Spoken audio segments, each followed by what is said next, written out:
asociado a una desaparición de las crestas epidérmicas y una sustitución de la dermis adyacente por un tejido fibroso colágeno denso, ¿no? Pues eso se explica porque estamos en una patología donde hay una respuesta inflamatoria.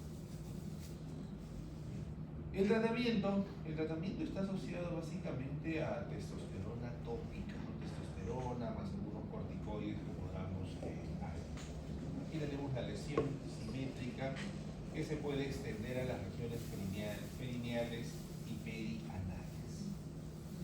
La otra patología no neoplásica a nivel de la urbe es la hiperplasia escamosa. Y cuando nosotros hablamos de hiperplasia escamosa ya tenemos por referencia qué es lo que podemos encontrar aquí.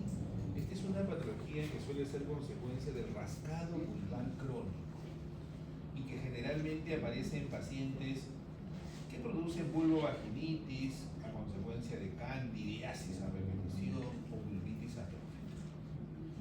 Van a estar asociados a prurito. El paciente va a manifestar prurito que es tan intenso que en ocasiones despierta a la paciente por la noche.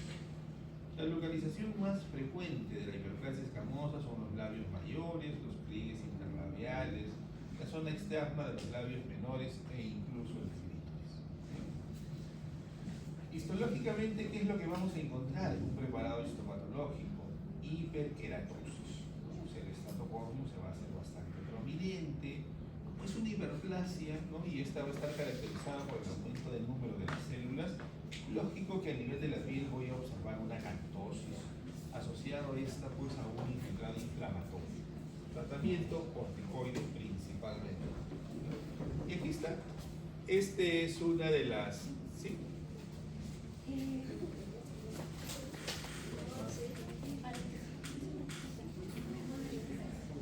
Claro, adelante.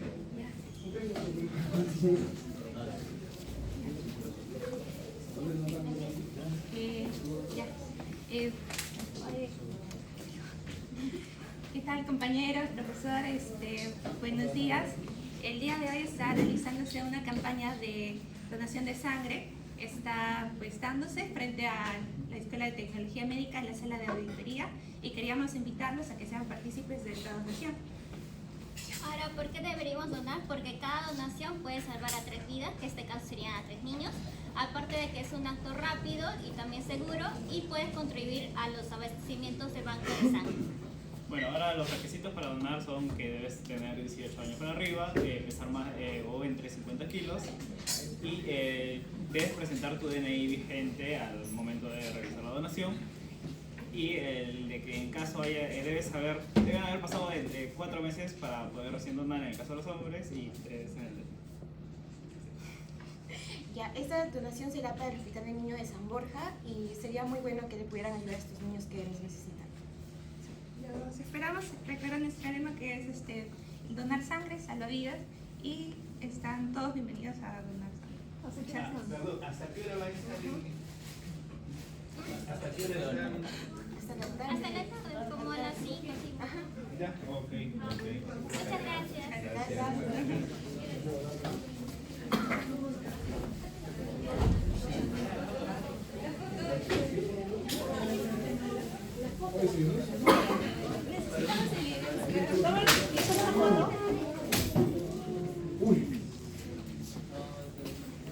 Una foto para el sello de diversidad.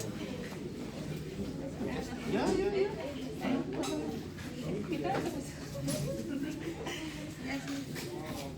Así pues, para que salga también el salón. Pero póngase acá, pues.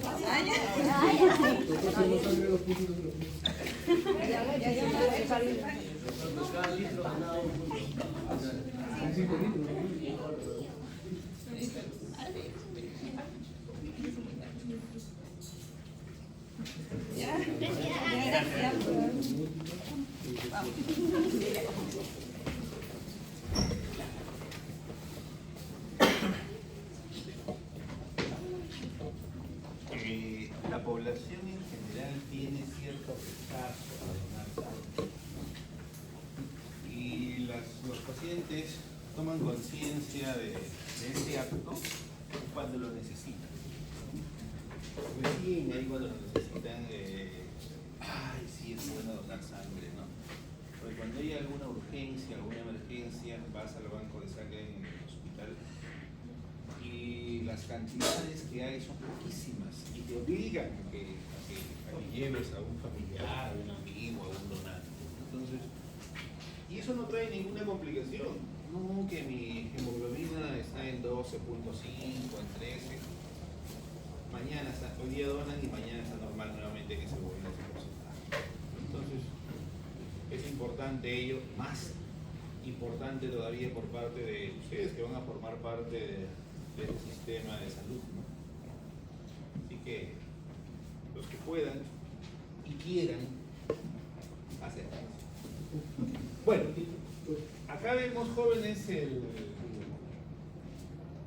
la hiperplasia escamosa en la vulva, ¿no? Las características que hemos descrito fisiológicamente son más que evidentes, ¿no? Ahí vemos de manera bastante marcada una hiperkeratosis, ¿no? El estrato córneo bastante prominente. Vemos que el epitelio está engrosado, ¿no? Y hacíamos referencia a que encontrábamos aquí una acantosis. Y si nosotros observamos, pues, por debajo del epitelio, logramos observar un infiltrado inflamatorio, el cual no es muy prominente, pero que está asociado ahí. Incluso vemos aquí una hipergranulosis, ¿no? El estrato granuloso también se observa bastante prominente. La otra patología es no neoplásicas en la vulva, pues es la distrofia mixta. Y cuando hablamos de mixta ya estamos hablando de una combinación, es una combinación de las dos patologías anteriores. O sea, encuentro yo en esta distrofia mixta una coexistencia tanto de una hiperplasia escamosa como de un líquen escamoso.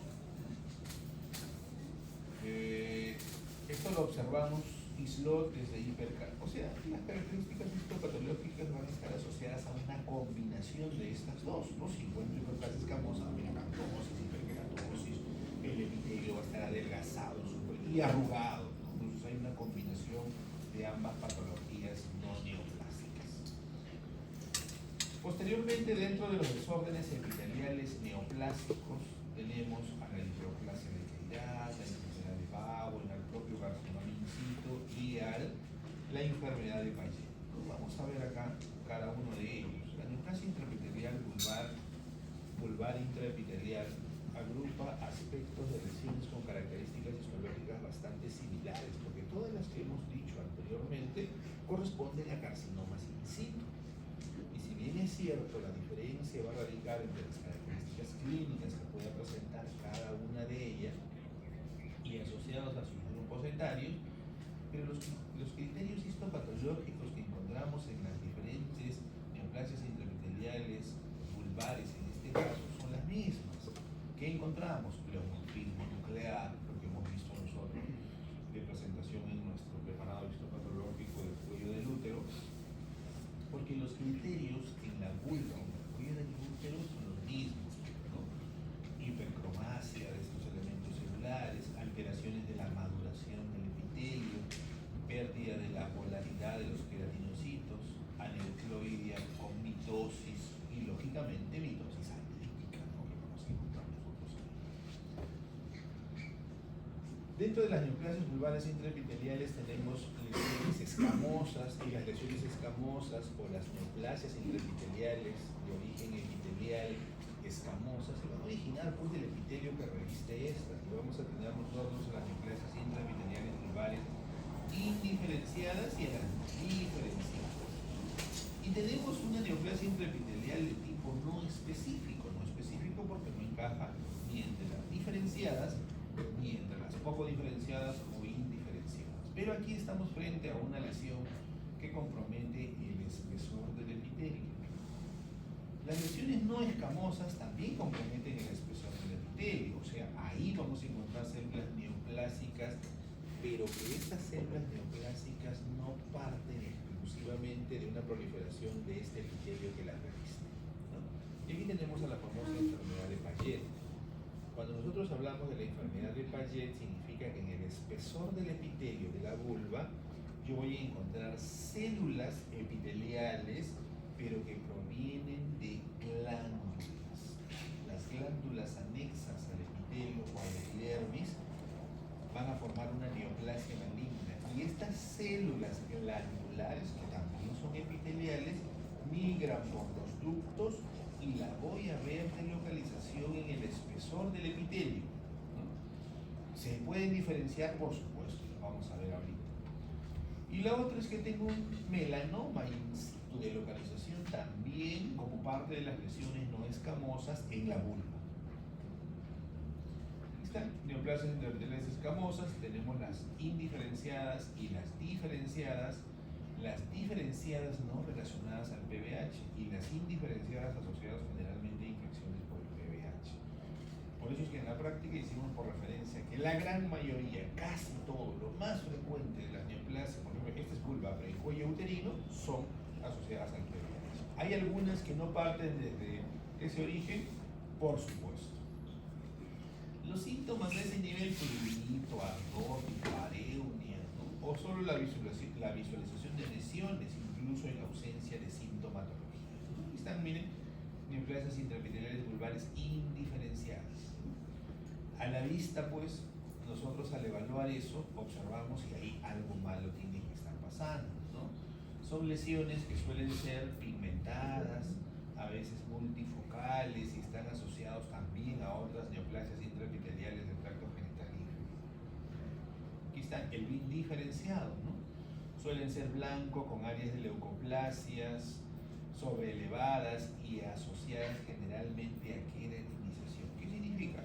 Que si yo veo lesiones blanquecinas voy a ver una hiperkeratosis de localización a nivel del preparado histopatológico, que es una característica que yo encuentro en estas lesiones diferenciadas. Neoplasias intraepiteliales no escamosas, eso es lo que hemos visto también. Aquí tenemos la famosa enfermedad de Paget que ya hicimos referencia. Esta está caracterizada por una proliferación intraepitelial primaria de células de tipo glandulares atípicas. Están en el epitelio, pero han venido de un epitelio de revestimiento glandular. En la piel o en la vulva tenemos glándulas, por supuesto. Bueno, aquí tenemos las características y esta es el preparado histopatológico que nosotros encontramos en la famosa enfermedad de Paget. Nosotros vemos eso y esa es una enfermedad de Paget.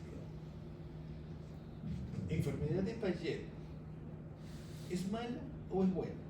¿Maligna o benigna? Nosotros hemos encontrado, esta patología la encontramos nosotros en la vulva, pero puede comprometer cualquier parte de la piel donde yo tenga glándulas. Nosotros hemos encontrado una enfermedad de Paget hace un mes y medio más o menos, a nivel del escroto,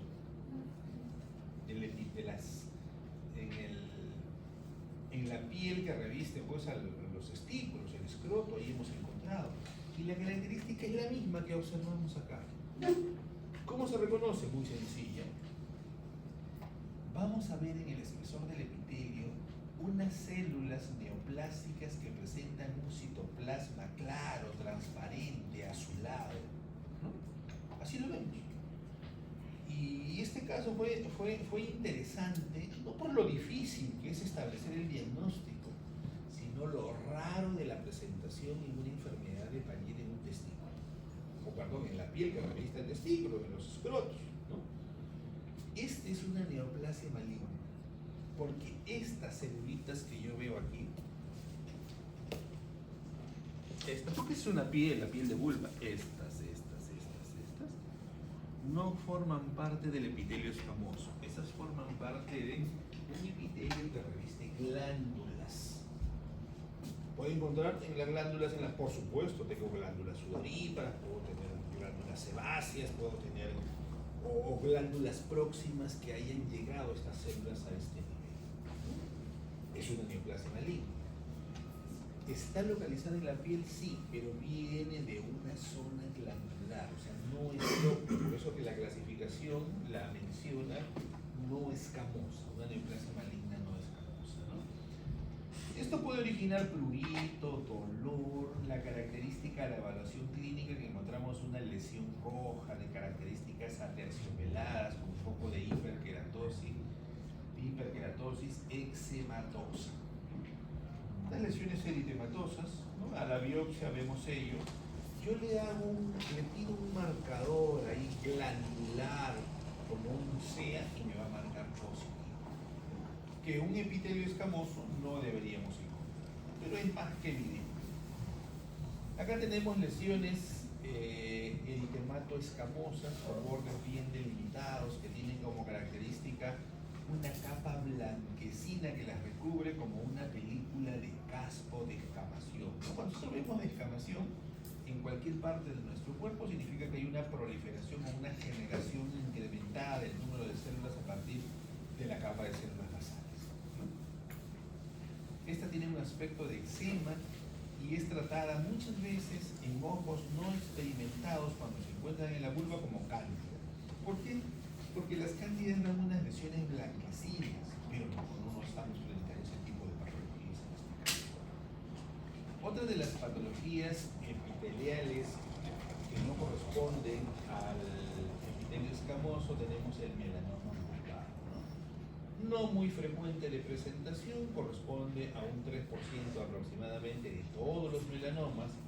Los síntomas primarios que vamos a encontrar: prurito, sangrado, presencia de una masa.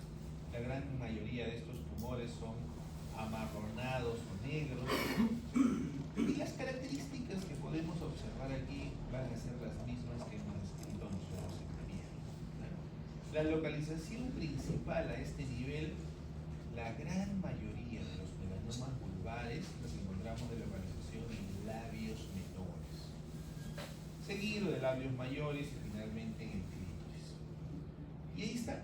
Esa es una lesión que se observa a nivel de la vulva, una lesión hiperpigmentada, de bordes irregulares, de característica heterogénea, ¿no?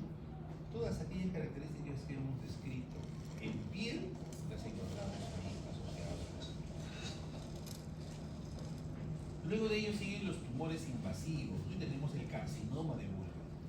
Lógico, si ya estas neoplasias intraepiteliales han comprometido todo el espesor de la piel, rompen la membrana basal e infiltran, ya hablamos de un carcinoma, puede ser invasivo.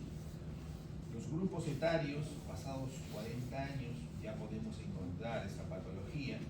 Los tumores se asocian, igual que en el cuello del útero, a PBH, ¿no? O neoplasias intraepiteliales vulvares con un patrón infiltrante cohesivo.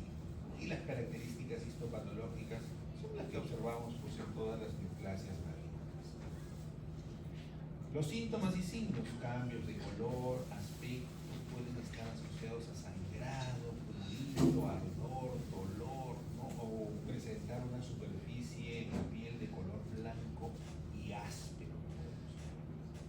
Ya tenemos la clasificación desde carcinoma in situ hasta el compromiso del recto y vagina, el 1. Antes de llegar a esto pasa recto vagina 2, y si hace diseminación mucho más allá, incluso a los ganglios vecinos, estadio 3. Y 4 ya puede llegar hasta la urea. Estas son patologías generalmente recurrentes que pueden, después de una extirpación, lógico, cuando no es correctamente extirpado, pueden recidivar, ¿no? Y ahí está la lesión de la vulva. Son lesiones ulcerantes, son lesiones mutilantes, ¿no? Que a la vista pues hacen evidencia de una neoplasia maligna y algunas veces están asociados a un carcinoma epidermoide escamoso bien diferenciado, ¿no? Pero macroscópicamente o clínicamente, porque esto no es una pieza quirúrgica, se hace evidente pues una lesión bastante agresiva. Bueno, esas son las patologías en relación a vulva. La vagina también podemos encontrar. Bueno, aquí tenemos una descripción de características anatómicas de la vagina, ¿no? Una estructura tubular, fibromuscular, distensible, que se extiende desde el vestíbulo al cuello del útero. Tiene una dimensión aproximadamente entre 7 y 9 centímetros. La mucosa está revestida por un epitelio poliestratificado plano, lámina propia, con capas fibromusculares, rica en fibras musculares lisas. Bueno, son las características normales de esta vagina. Pueden experimentar cambios de acuerdo al ciclo menstrual, por supuesto, pueden experimentar cambios. Acá tenemos, por ejemplo, en estas representaciones esquemáticas algunos cambios que van sufriendo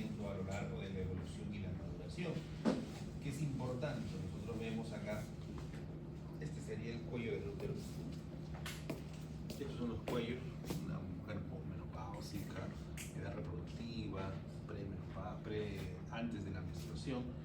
Este es el cuello del útero, ¿no? Y la vagina empieza desde acá. Todo esto ya es la vagina, ¿no? Cuando estamos frente a una neoplasia maligna, un carcinoma de cuello uterino que ya es infiltrante, la resección del cuello del útero va con tercio proximal de vagina, incluso cuando hay sospechas de infiltración a la pared de la vagina. O sea, nos llega el útero, es como un tejido más que es parte de la vagina. Cuando la, ¿no? Ahí está el exocervix, que es esto que vemos acá, el exocervix, ¿no? El endocervix, el ectropion, que es una prolongación del epitelio endocervical, ¿no? Entonces, cuando ustedes hagan la toma de un extendido citológico cérvico-vaginal, porque lo van a hacer como médicos generales y sobre todo, sin duda, cuando hagan su serum, espéculo, ingresan, parte externa, se extiende la lámina, parte interna, se extiende la lámina, ¿no? Las muestras pueden ser adecuadas incluso en ausencia de células endocervicales en el extendido citológico. Pueden ser satisfactorias. Pero lo ideal sería con los dos componentes. ¿Por qué? Porque en un extendido citológico cérvico-vaginal, si la paciente tiene un cáncer aquí, ¿saldrá en el extendido citológico cérvico-vaginal? No. Muy difícil, salvo que el que toma la muestra trate de ingresar lo más profundo que pueda. Pero una neoplasia a este nivel, que puede ser a partir de una metaplasia escamosa o de un carcinoma in situ, a este nivel, un extendido citológico cérvico-vaginal no va a ser. Y ahí viene la pregunta muchas veces, ¿por qué? Así como la muestra que hemos visto en la mañana en la práctica es un carcinoma escamoso in situ a consecuencia de una metaplasia escamosa, esa muestra es de una localización interna. ¿Se le toma un extendido cérvico-vaginal? Negativo. ¿Pero cómo puede ser negativo? Si me tomaba 6 meses tengo un cáncer, acá es una metaplasia escamosa y está metido en el canal endocervical. Todas esas cosas se pueden encontrar. Este es el epitelio exocervical normal, ¿no? Y a esto yo me refería cuando les decía en la mañana maduración celular, ¿no? Miren, ven los núcleos a la superficie puntiforme, ¿no? En una neoplasia maligna, el tamaño de este núcleo es igual al de acá. No hay maduración, porque hablamos de una pérdida de la maduración celular, ¿no? Este es el epitelio endocervical normal, y esto sí lo hemos visto en la lámina de la mañana, ¿no? En la práctica, como el epitelio que reviste las glándulas cilíndricas, largo, mayor que el ancho, y los núcleos de distribución basal, ¿no? Y ordenados unos al lado del otro, y la cromatina, una cromatina regular, ¿no? Una cromatina que no es hipercromática, que no se ve una basofilia intensa. Esas son las características histológicas tanto de las glándulas endocervicales como del epitelio exocervical. Esta es una representación esquemática del cuello del útero, ¿no? Así van a ver ustedes, bueno, esta es una representación esquemática, pero así lo van a ver ustedes cuando ingresen un espéculo, ¿no? En el internado no ya van a ingresar espéculos. Ingresan el espéculo y el cuello del útero se ve de esta manera. Exocervix, zona de transformación, endocervix. Bueno, eso es un cuello normal, ¿no? La unión escamo-cilíndrica, lógicamente ahí está la unión donde se encuentra el epitelio cilíndrico simple con el epitelio poliestratificado plano, y esa es una de las zonas de transición o la zona de transformación de localización más frecuente del inicio de las neoplasias malignas. Los cambios que vamos a encontrar en la vagina son muy parecidos a los cambios que vamos a encontrar nosotros en el cuello del útero, ¿no? Este es un epitelio vaginal, ¿no? Por ejemplo, y los cambios, bueno, acá tenemos células basales, células parabasales, células intermedias y células superficiales. La maduración que encontramos nosotros a este nivel, que es vagina, es la misma, ¿no? Van a ir madurando, se van a ir haciendo puntiformes hasta la superficie, y los cambios a consecuencia de PBH comienzan aquí, en la capa basal. Y encontramos displasias leves, luego displasias moderadas, después displasia severa, carcinoma in situ.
cambios que vamos a encontrarnos. Bueno, estas son las características normales del epitelio que reviste la vagina, ¿no? Y conforme se van a ir implantando patologías, no como displasias, van a ir ejerciendo cambios. El PBH, en la generación de patologías displásicas o neoplásicas, es importante. Y acá lo tenemos, ¿no? Tenemos PBHs que pertenecen a serotipos de alto riesgo, de bajo riesgo. Los de bajo riesgo van a estar asociados a presentación de patologías benignas completamente. Y las de alto riesgo son serotipos que están asociados a la generación de patologías malignas. Favorecen la presentación, mas no determinan la aparición de una neoplasia maligna. Aquí tenemos, miren, los diferentes tipos de los diferentes serotipos de PBH, ¿no? Serotipos de alto riesgo tenemos al 16, 18, 31 y 45 dentro de los más frecuentes. A los de riesgo medio, 33, 35, 39, 51, 52, 56, 58, 59 y 68. Y en los subtipos relacionados, ¿no?, con cáncer básicamente tenemos al 16, 18, 31 y 45. Están asociados generalmente a los carcinomas. El más frecuentemente asociado a un carcinoma es el serotipo 16. Acá tenemos la clasificación según los sitios de la infección. ¿Puedo encontrar yo PBHs cutáneos? Sí. Una verruga que me crece en la piel, ya sea en la pierna o en el brazo, está asociada a PBH, sí, pero PBH de bajo riesgo. Y también a los PBHs de alto riesgo a la generación de neoplasias malignas. Por ejemplo, aquí tenemos una clasificación cutánea donde los serotipos 1, 2 y 4 están asociados a la presentación de verrugas plantales. O sea, en la planta de los pies crecen verrugas, sí, lo más frecuente 1, 2, 4. Las verrugas comunes 2, 4, 26, 27, 29, 57. Verrugas planas, o sea, que no hacen lesiones elevadas, arborescentes o irregulares, 3, 10, 28, 49. Y lesiones no verrugosas 36 y 37. ¿No? Estos son los serotipos no asociados a malignidad. Aquí tenemos la clasificación en los genitales.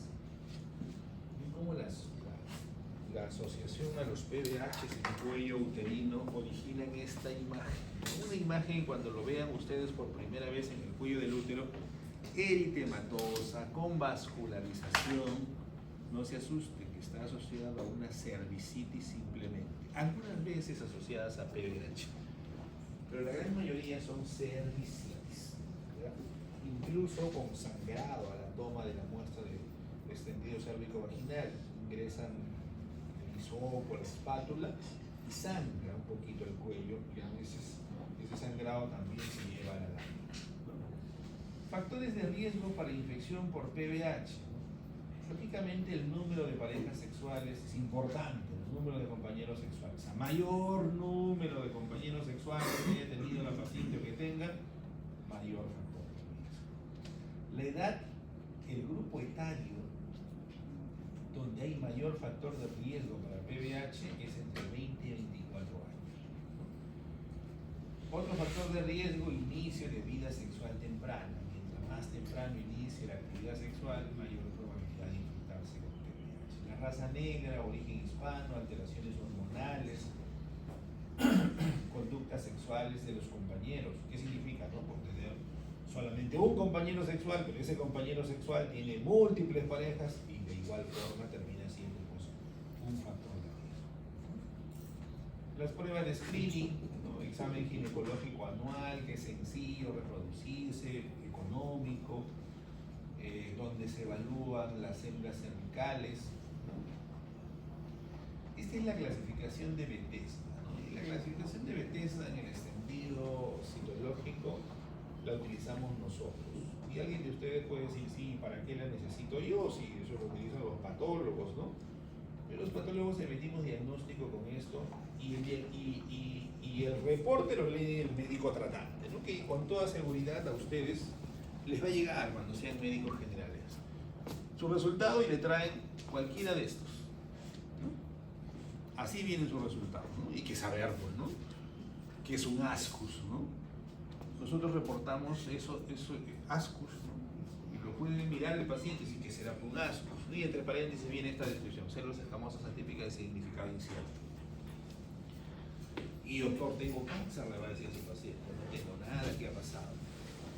Ese ascus significa que en el extendido citológico cérvico-vaginal hay células que no son normales, que tienen ciertos cambios, pero que esos cambios todavía no encajan dentro de una lesión intraepitelial de bajo grado, ¿no? Una tipia. De ahí viene el otro término: si estas no encajan, el ascus no encaja en una lesión intraepitelial de bajo grado, tenemos el ASASH, ¿no? Y el ASASH son células escamosas atípicas sugestivas de lesión de alto grado. ¿Qué significa? Que sus criterios todavía no son contundentes para poderlas encajar nosotros en una lesión escamosa intraepitelial de alto grado, ¿ya? Pero estos ascus no se hace nada, la conducta es expectante. En un ASASH sí hay que biopsiar. ¿Por qué? Porque puede ser una lesión de alto grado. De ahí tenemos los famosos AGC, que son atipias glandulares, o sea, son células atípicas, pero estas células no son escamosas, son glandulares. Y estas células glandulares atípicas puede tratarse, porque son atípicas, todavía no tienen los criterios para decir que es un adenocarcinoma, ya sea endocervical o ya sea incluso endometrial, porque en un extendido citológico puede encontrar glándulas endometriales. Se reportan también. Y luego viene lo más frecuente, que son las lesiones intraepiteliales escamosas de bajo grado, donde yo encuentro núcleos de células superficiales aumentados de tamaño, hipercromáticas, pero tienen que ser células superficiales. Si no son células superficiales, ya estoy en una displasia de alto grado. O los famosos cambios citopáticos coilocíticos, núcleos aumentados de tamaño, con vacuolización citoplasmática. De ahí yo vengo con las células intraepiteliales escamosas de alto grado. Estas ya son displasias moderadas o displasias severas o carcinomas in situ, donde los núcleos son muy incrementados de tamaños, hipercromáticos, con condensación de la cromatina. Y luego tengo los adenocarcinomas in situ. Son células glandulares con criterios contundentes de un adenocarcinoma endocervical principal. ¿Tienen que conocerlo? Sí, porque llega el paciente y le dice: doctora, me he tomado un Papa Nicolau, así le va a decir, este es mi resultado. Y ustedes van a leer y van a decir: lesión intraepitelial escamosa de bajo grado. Doctora, ¿qué tengo? Doctor, ¿qué tengo? Tengo un cáncer, ¿qué voy a hacer? ¿Cuál es mi tratamiento? ¿Me va a dar Panadol? Hay que saber pues, cuál es la conducta. Y la conducta frente a una lesión escamosa intraepitelial de bajo grado es expectante. ¿Qué significa? No van a hacer nada. Lo van a mirar y le van a decir: vamos a hacerte un control, ¿no? Esa es la conducta. El paciente, sí, es una lesión ocasionada por un PBH en estadios iniciales. ¿Puede convertirse esto en una neoplasia? Sí podría, pero es muy poco frecuente que se transforme en algo malo. Pero lo vamos a ir siguiendo para ver qué hacemos. La lesión escamosa de alto grado, que también la van a recibir. Doctor, ¿qué hacemos acá? Ah, ya, tú te vas al ginecólogo o a la ginecóloga, porque esa lesión tiene que biopsiar para confirmar si es una lesión de alto grado, si es una neoplasia moderada, severa, un carcinoma in situ. Es así, ya tienen que ir al servicio especializado para toma de biopsia. Si es una lesión in situ, perfecto, un cono, quedó. Si es un carcinoma, bueno, dependiendo de la extensión. Pero las lesiones intraepiteliales de alto grado, a ginecología nos mandan. Los ASIS, a ginecología nos mandan. Los ASASH, a ginecología nos mandan. ¿Con quién se van a quedar ustedes? En el mejor de los casos, solo con una conducta expectante, con los ascus y con los LC. Aquí está el Bethesda, la interpretación de los resultados, es lo mismo que hemos visto ya, no quedo especificando cada una de sus zonas. Y este ya es el cuello del útero. Miren, este es un cervix normal. Así se ve el cuello exo. O el exocervix normal. Miren, basales, parabasales, intermedias, superficiales. Así debería verlo yo normalmente un cuello en una toma de muestra. En las neoplasias intraepiteliales, que ya le hemos dicho, ninguno tercio basal, displasias en el tercio basal del epitelio. Bueno, esta es la parte basal. NIC1 compromete la displasia de todo este espesor. NIC2, 2/3 basales. NIC3, todo el espesor y las carcinomas. ¿Qué voy a encontrar ahí? Hipercromasia, anisonucleosis, mitosis atípicas por encima de la capa de células basales, nucleolos, eso vamos a encontrar. Y aquí está. Es una lesión intraepitelial escamosa de alto grado. Acá está normalita, mira. Pero aquí está desordenado, mira esta célula media atravesadita acá. El tamaño de esta célula, miramos, miren, esta superficial, hipercromática, grande, alargada.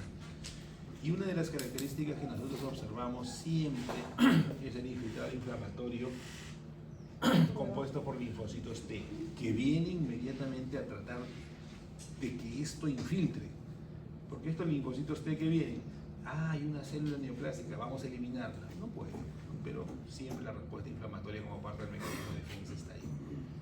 Tamaño de los núcleos, desórdenes, pérdida de la maduración, mitosis atípica. Acá está, La mitosis capa basal atípica. se pierde también, se pierde la definición de la capa basal. Aquí está la capa de células basales, Pero que ya no está tan definida. ya no se observa tan definida, ¿no? Cierto, se va perdiendo. ¿Qué significa? Que este ya quiere infiltrar. Todavía no se mete, pero ya está ahí luchando, ¿no? Porque recordemos que estas células rompen las fibras del tejido conectivo de la capa basal para posteriormente infiltrarse al estómago. Bueno, ahí está el carcinoma de cervix, es más que evidente, pues, ¿no? El cáncer está localizado aquí a este nivel. Miren, ustedes ven eso, pues. Ese es un cáncer.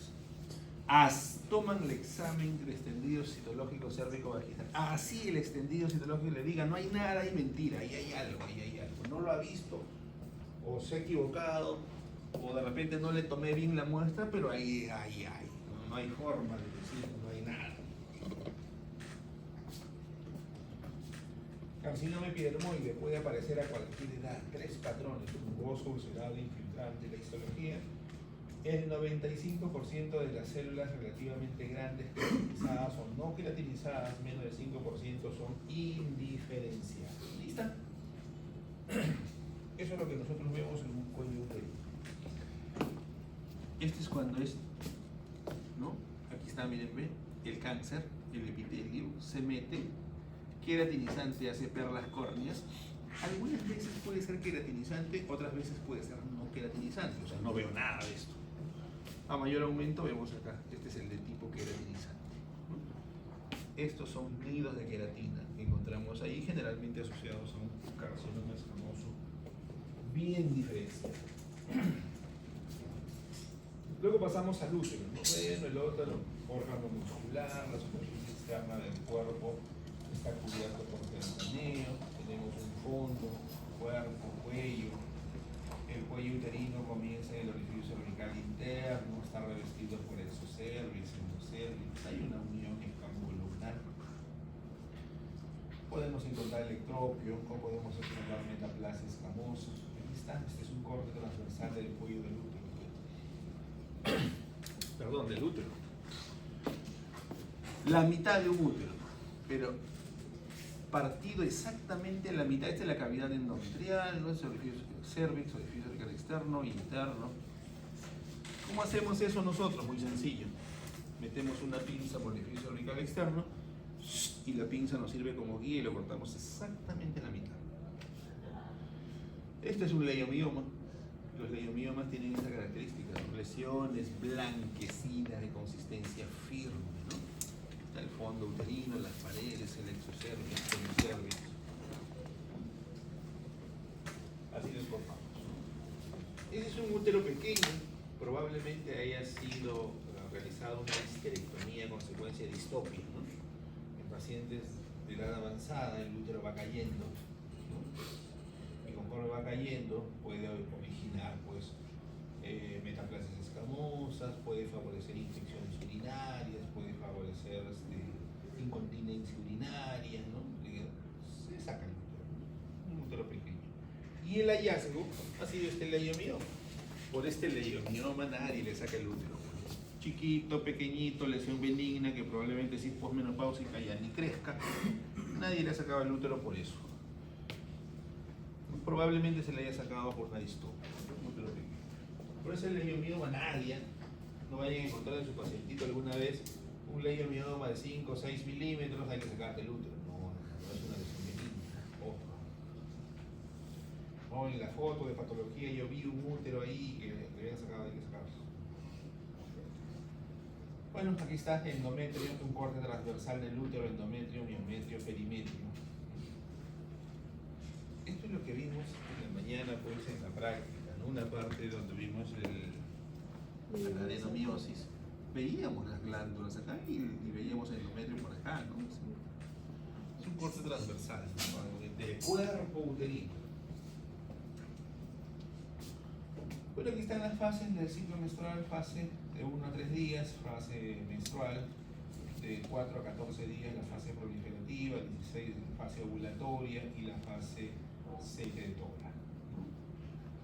Lógicamente que esto obedece a cambios hormonales, ¿no? Y la fase premenstrual nuevamente inicia el ciclo. A nivel del útero nosotros vamos a encontrar diversos tipos de patologías. Y dentro de las patologías encontramos nosotros las famosas hiperplasias endometriales. ¿Qué significa? Lo que los radiólogos reportan como el engrosamiento endometrial. Así lo reportan. Pero aquí lo que está pasando es una hiperplasia endometrial. Aumentan el tamaño de las glándulas, el número de glándulas y el endometrio se ve grueso, ¿no? Estas hiperplasias endometriales pueden originar manifestaciones clínicas, por supuesto. Puede haber abundante sangrado en el ciclo menstrual. Pero eso no es lo peligroso. Lo peligroso es que estas hiperplasias endometriales pueden estar asociadas a atipia.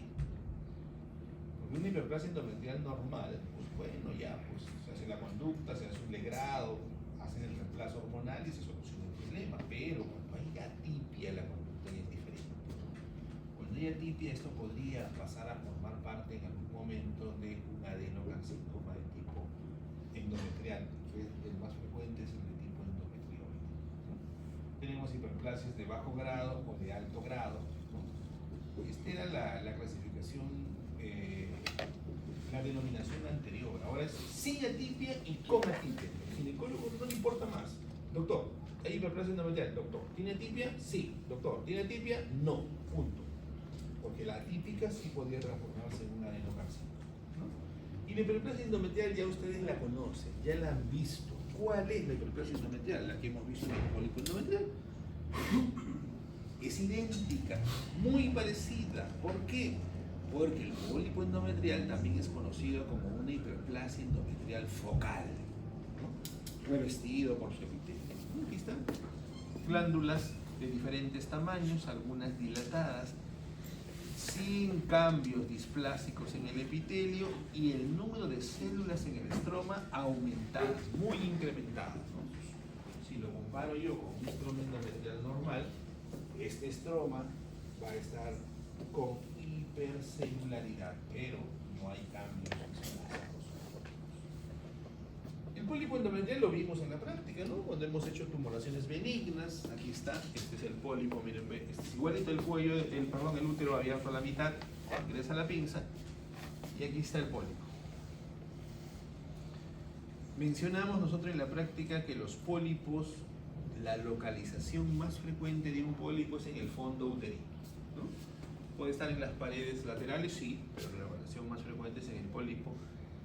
Del pólipo es en el fondo uterino, siempre unido a la pared por un pedículo de fijación, y el pedículo de fijación es vascularizado, ¿no? Requiere flujo sanguíneo para que éste pueda estar ahí, pues, ¿no? Si no tiene flujo sanguíneo, esas células se necrosan, se mueren. Ahí está, revestido por epitelio cilíndrico simple. El carcinoma de endometrio, pues, si en el endometrio yo tengo glándulas Y la neoplasia maligna que se va a originar es a partir de las glándulas, tiene que ser pues un adenoma. Un adenocarcinoma que en el tiempo se va a mostrar sólido, sí, porque el epitelio que reviste a estas glándulas prolifera tanto que después yo encuentro una masa de células. Y va teniendo un comportamiento infiltrativo, se va metiendo al espesor de la pared del útero y podemos observarlos acá. Esta es una pared del útero. Este es el cáncer, esta es la cavidad endometrial, es un segmento y se ha metido, se mete. ¿Puede atravesarlo? Sí. Los ginecólogos tienen la costumbre así de, cuando tienen ese tipo de patologías, lo abren al útero. Mira la masa, ahí está la masa, contenta.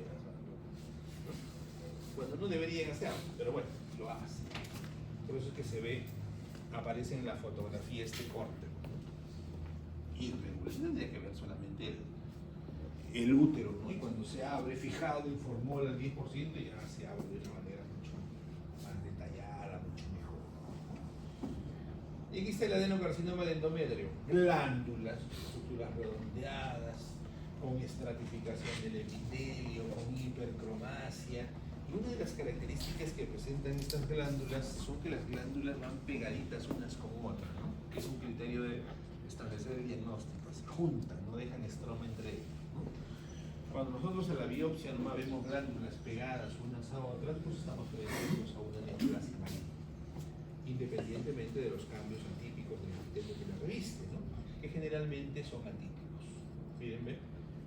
Y esas glándulas que tienen un epitelio cilíndrico van haciendo estratificación y cuando van estratificando ya van formando nidos o masas de proliferación celular. Aunque todavía conservan luces características de las glándulas. Y se van metiendo, ¿no? Y esta es una neoplasia. Este está en la pared del útero ya. Porque si esto estuviera en el endometrio nada más, en el endometrio no tengo fibras musculares, ¿no? Está metiendo, ¿no? Fibra muscular, está metiendo la pared. Está manifestando un comportamiento de tipo infiltrativo. Este es la adenomiosis que vimos, pues, ¿no? Todo lo rosado de fibra muscular lisa y ahí en el interior vemos glándulas y vemos estroma. Endometriosis. ¿Cuándo hablamos de endometriosis? Hablamos de endometriosis, bueno, aquí no se ve, esto tendría que verse en el PPT, en el PDF. Comienza a aparecer aquí una siembra de endometrio. Y todo endometrio que yo encuentro fuera del útero se llama endometriosis. Que puede estar en el ovario, que puede estar en el intestino, que puede estar en el mesenterio, ¿no? Es endometriosis. Ahí está la endometriosis tubárica, en la trompa uterina. Pero doctora, ¿y cuál es la trompa uterina? Todo es la trompa uterina. Esta es la luz de la trompa uterina, ¿no? Aquí están las plicas, ¿no? Con su epitelio cilíndrico simple, con células mucíparas, ¿no? Y aquí vemos glándula y estroma endometrial, como el que me había manifestado. Algunas veces están asociados a sangrado, porque es endometrio, ¿no? Ahí está, se lesionan estos vasitos y pueden sangrar. Endometriosis en el colon, en el intestino grueso podemos encontrar endometrio, sí. Endometriosis en el colon, ahí están las glándulas, casi sin estroma, aunque tiene poquito, pero también muy poquito. Endometriosis en la serosa del útero, ¿no? En la parte externa de la cavidad, por supuesto, también se llama endometriosis. Lo mismo que vimos en la adenomiosis, pero en el útero, pero en el ovario, pero en el colon, pero en la serosa, y se llama endometriosis. Si estuviera en la pared del útero, adenomiosis. Los leiomiomas los conocemos ya desde requete tiempo, ¿no? Abierto el útero a la mitad. Leiomioma. Subseroso, intramural, submucoso. Estos submucosos son los que me ofrecen problemas. ¿Por qué? Pueden originar aumento de sangrado, pueden dificultar la anidación y el implantamiento del huevo fecundado. Este es grandote. Y si no tuviera nada acá, ¿se puede embarazar? Sí. ¿Puede anidar el huevo? Sí, ¿no? Este de acá también, de repente un poco, pero no, también anida. Y estos ginecólogo ingresa, si es una mujer en edad reproductiva, saca este, lo saca, para que tenga oportunidad de poder anidar un huevo. La característica está al lado, con fibras musculares lisas, distribución arremolinada, benigna, con pseudocápsulas, con escasas mitosis, con degeneración hialina y todo lo que puede pasar. Y aquí está el leiomiosarcoma, ¿ven? Son raros, poco frecuentes, ¿no? ¿Pueden aparecer en el miomedio? Sí, pueden aparecer en cualquier parte de mi cuerpo, no hay fibras musculares lisas. La edad de presentación más frecuente pasado los 40 años. 40, 60 años. Son masas carnosas. Todos los sarcomas son masas carnosas, voluminosas, que infiltran la pared uterina. A la histología que encontramos, hipercelularidad, lógico, pero una hipercelularidad atípica. Alto grado de actividad nuclear, 5 a 10 mitosis por cada 10 campos de alto poder. Es más, si yo tengo atipia, me basta con una mitosis para decir que ese es un leiomiosarcoma, ¿no? Recidivan después de extirparlo, la supervivencia a 5 años en un 40%, ¿no? O sea, es bien agresivo esta cosa. Y aquí está el útero, ¿ven? Un leiomioma, y en el interior del útero está el leiomioma y se ha transformado en maligno el leiomiosarcoma. Estas son las características del leiomiosarcoma. Mitosis atípica, ¿no? Y las células alargadas, ¿ven? En forma de habano, ¿no? O bordes romos, ¿no? Más mitosis atípica, pleomorfismo, hiperplomasia. Ese es un comportamiento, eso le ofrece un comportamiento bastante agresivo, ¿no? Leiomiosarcoma, con células gigantes multinucleadas. Y en los ovarios, bueno, tenemos los ovarios, el ilium, la maduración, cómo se produce la ovulación, ¿no? Tenemos los fibrotecomas de ovarios. Se origina en el estroma ovárico constituido por fibroblastos, células con abundantes lípidos, que se llaman tecomas. Son masas esféricas, color pardo, amarillenta, grisáceas. Fibrotecoma. Fibroma, un tejido fibroso, una masa, un nódulo con una proliferación de tejido fibroso a nivel del ovario. Cistoadenomas de ovario son quistes, esos famosos quistes clásicos que dicen tengo quiste, no tengo quiste.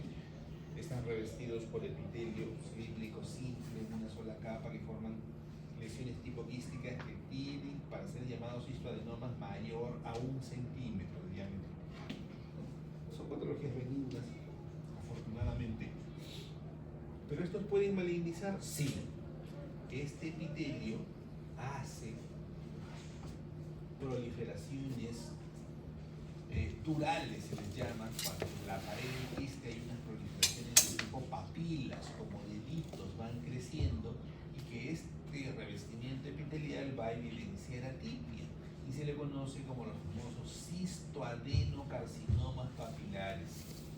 Este cistoadenocarcinoma tiene la característica de infiltrar la pared del quiste. O sea, yo dentro del espesor de la pared del quiste voy a encontrar células neoplásticas. Es por ello que el radiólogo y el ginecólogo se preocupa cuando el radiólogo le dice es un quiste heterogéneo. Cosa heterogéneo significa negro con manchas blancas. Heterogéneo, no será un cáncer. Inmediatamente se le viene y tiene que descartar esa posibilidad, ¿no? Por eso que a nosotros, cuando ellos sacan unos quistecitos, dicen, doctor, te vamos a hacer una biopsia por congelación de un quiste heterogéneo. Bueno, será pues un quiste heterogéneo, pues, ¿no? Entonces, uno lo abre y es un quiste pues, de una pared delgadita, tiene algunas papilitas que no infiltran, pues no, es benigno, todos contentos y felices. Pero hemos encontrado con infiltración de cápsulas, sí, hemos encontrado. La semana pasada nomás tuvimos una biopsia por congelación, viene el residente, ¿no? Bueno, cuando ustedes hagan la residencia lo van a mandar a ustedes, el residente de neumología. Todos tenemos una biopsia por congelación, tenemos un tumor periférico en el pulmón, es una masa nodular, tanto por tanto, que estamos sospechando, bueno, a descartar una neoplasia maligna, pero nosotros sospechamos que es benigno. ¿Sospecha que es benigno? No, para cumplir con el protocolo.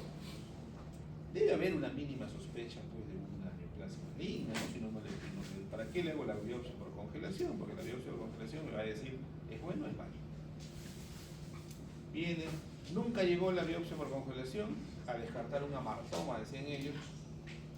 Después llegó el nódulo, el pulmón, se hacen los cortes, tuberculosis. Una diferencia abismal, ¿no? Pensar de una tuberculosis a y una tuberculosis típica, ¿no? O sea, es un nódulo así, en la macroscopía era un nódulo amarillo revestido por un epitelio que lo rodeaba, con células gigantes multinucleadas tipo lanthan, con linfocitos, histocitos y toda la zona central de necrosis gaseosa central.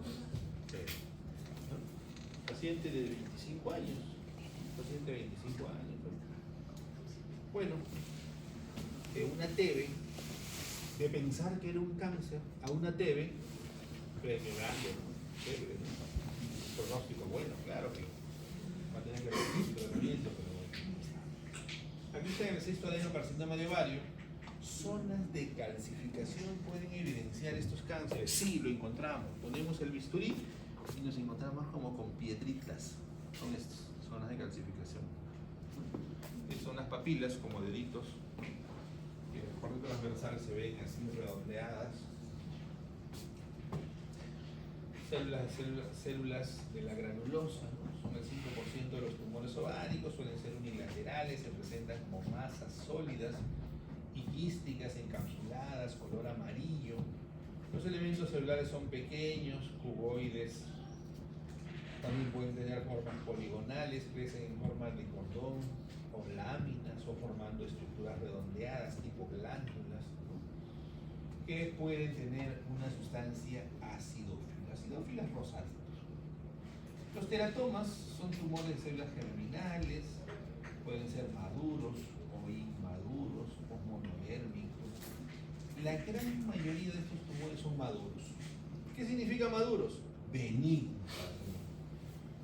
Maduros hablamos porque el epitelio que va a conformar este quiste es maduro. ¿Qué significa? Es como cualquiera de nosotros, nuestro epitelio que tenemos. Y en estos quistes o en estos teratomas encontramos piel, encontramos glándulas sebáceas, encontramos dientes, encontramos hueso, encontramos cartílago, pelos, secreción sebácea, pero todos maduros. ¿Qué significa? Han evolucionado de manera adecuada. ¿Y qué es lo que pasa cuando son inmaduros? Cuando son inmaduros estamos frente a una patología maligna, ¿no? Se quedaron en la evolución. Y monodérmicos, ¿no? O especializados cuando encontramos estruma ovárico y carcinoma. Encontramos estruma, encontramos folículos tiroideos localizados ahí. Estos son monodérmicos. Así son los quistes, ¿no? Nos envían unos quistes apestosos, dicho sea de caso, si está el paso. ¿Sí? Porque son quistes y esto es sebo. Ese sebito que las glándulas sebáceas producen en el pelo, ¿no? Que miren los loquitos que no se bañan 3 meses, duro, ¿no? Es producido por este sebo. Y este sebo, pues, es maloliente, ¿no? Tiene un olorcito, bueno, no feo, pero es desagradable, ¿no? ¿Por qué? Porque tiene cantidad de pelos y tiene glándulas sebáceas. Entonces, se va produciendo y como es un quiste que tiene cápsula, se va almacenando ahí ese sebo. ¿Cuánto tiempo? 1 o 2 años, no sé cuánto tendrán esos quistes ahí. Nosotros lo vemos nomás, ya, es benigno. Es una neoplasia benigna de presentación generalmente en niños y mujeres jóvenes. El grupo etario de ustedes es un grupo etario de presentación frecuente de este teratoma. O sea, si algunas veces encuentran un quiste heterogéneo de bordes bien definidos, ustedes están dentro del grupo etario de esta neoplasia benigna. El estruma, ¿qué dijimos? Especializado. Cartílago, folículo tiroideo. Folículo tiroideo, epitelio cúbico simple, sustancia colóide. También lo podemos encontrar, el famoso estruma. Tumor de Krukenberg. El tumor de Krukenberg Krügenberg es una neoplasia maligna metastásica bilateral de origen primario generalmente gástrico, que es un adenocarcinoma poco diferenciado que hace metástasis a ambos ovarios. O sea, en los ovarios encontramos nosotros un adenocarcinoma de origen gástrico generalmente. Eso es conocido como el famoso tumor de Krügenberg. Lógicamente que ahí pues en un tumor de Krügenberg ya no hay nada que hacer, ¿no? Y metástasis es intocable el paciente, salvo que ese tumor comprometa la vida, ¿no? Inminente, de forma inminente, es decir, las trompas uterinas. Acá están, son dos, derecha e izquierda, cilíndricas ciliadas, células intercaladas, claras, ¿no? Está la trompa uterina de falopio, ¿no? Con sus fimbrias, ¿no? Así son sus trompas. De las señoritas, ¿no? Se asusten ustedes. Está el ovario, las fimbrias, ¿no? El huevo fecundado, 1 por mes, que puede ser del lado derecho o del lado izquierdo, pero es 1 por mes, sale el huevo fecundado, las fimbrias, infundíbulo, ampolla, se fecunda en el istmo, 7 días y medio se implanta en el fondo uterino, ¿no? Bloqueo bilateral, las mujeres que ya no quieren embarazarse, se hace una resección de un segmento de esta trompa. Entonces ya no hay forma, ¿no? Pueden entrar billonadas de espermatozoides, pero si no encuentran óvulo, o al revés, ¿no? Resección de los conductos deferentes, pueden haber millones de óvulos aquí, pero si no entra ni un espermatozoide, no hay forma. Método anticonceptivo eficaz, ¿no? Trompas uterinas recibimos también gran cantidad. Bloqueos bilaterales en gestantes de 2, 3, 4 hijos. Y se aproximan mucho los segmentos de conductos deferentes. También recibimos en gran número, y antes no había mucho, ahora no. Ahora ya, por ejemplo, el adulto mayor, 35 años, ya tiene 2, 3 hijos, y si ya no quiere tener, saquen un pedacito de mi conducto deferente y con eso ya se asegura no tener más descendencia, ¿no? Embarazos ectópicos tubáricos, ¿qué significa? Si la fecundación se ha producido en la trompa y se anidó el huevo fecundado en la trompa, es un embarazo ectópico fuera de la cavidad uterina. Tubárico porque está en la trompa. Lógico que en la trompa uterina este huevo fecundado no tiene la capacidad de desarrollarse, y conforme vaya creciendo va a originar dolor a ese nivel. Dolor, se necrosa, ¿no? Podemos encontrar en esta zona el huevo, el producto, sí, miren, aquí está. Este es el embrioncito. Ahí está el pescadito, ¿no? Ahí está. ¿Encontramos vellosidades coriales ahí? Sí, encontramos vellosidades coriales. En la trompa uterina sí que es patognomónico. Pero patognomónico es encontrar ahí el producto. Hemos nosotros encontrado un embarazo ectópico donde no había producto, sí, hemos encontrado, no había. Entonces, ¿qué hacemos? Decimos que no está embarazada. Vellosidades coriales. De repente este producto se perdió por algún motivo, pues si encontramos vellosidades coriales aquí en la trompa, estuvo embarazada. Aquí está el embarazo ectópico tubal y están las vellosidades. Estas son las vellosidades coriales, esas que hemos visto con dilatación hidrópica. Ahí está. Áreas de hemorragia abundante.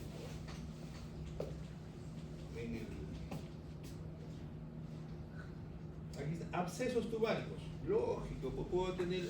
No puedo. Pueden tener las chicas una infección en la trompa uterina y formar un absceso. Sí, hay una infección de ese nivel. ¿Cuál es lo malo de ello? Una vez que se inflama, se infecta, sana, se repara y se puede fibrosar.